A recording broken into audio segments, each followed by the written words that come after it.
Hey everyone, welcome to my channel. My name is Dr. One and I'm here to talk about snoring. I know it's becoming a big issue in most homes, in most couples, that sleeping the night is a whole problem. So we'll see now how to address this issue by starting to address the question. I had an evaluation for sleep apnea. As part of that, my neck circumference was measured. Why is this important? Yes, so neck circumference has a lot to do with snoring or apnea.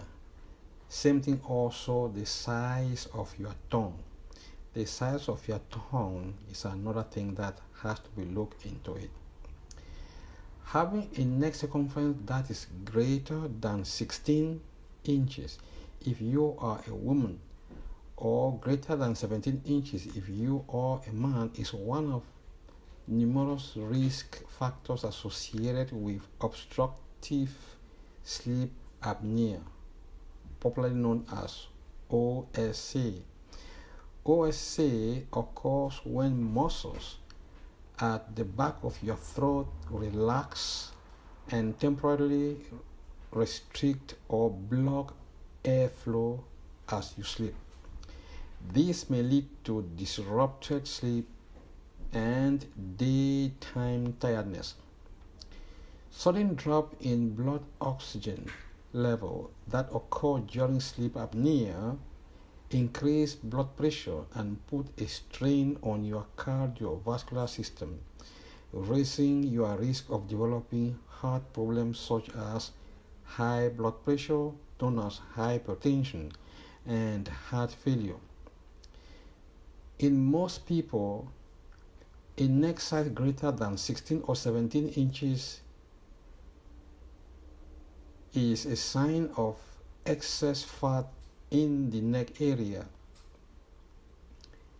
This may contribute to crowding and narrowing of your breathing tube, making obstruction or blockage of your airway while you sleep all the more likely.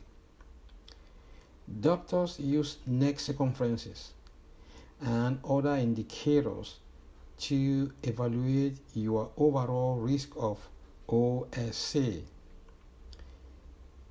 You may be asked questions about how you sleep, whether you snore, how you feel when you are awake.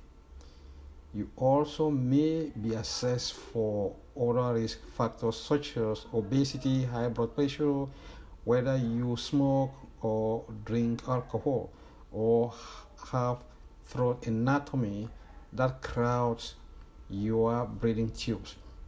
So that's what I will say with regards to this issue of snoring, or call it apnea.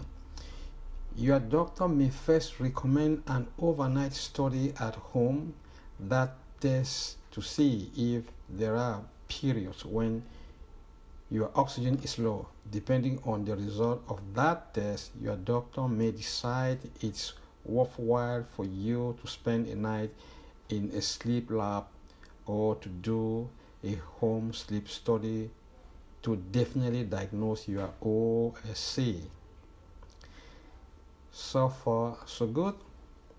Subscribe to my YouTube channel, like it, ask questions, and I'm more than happy to address it. Thank you and have a wonderful evening. Dr. One.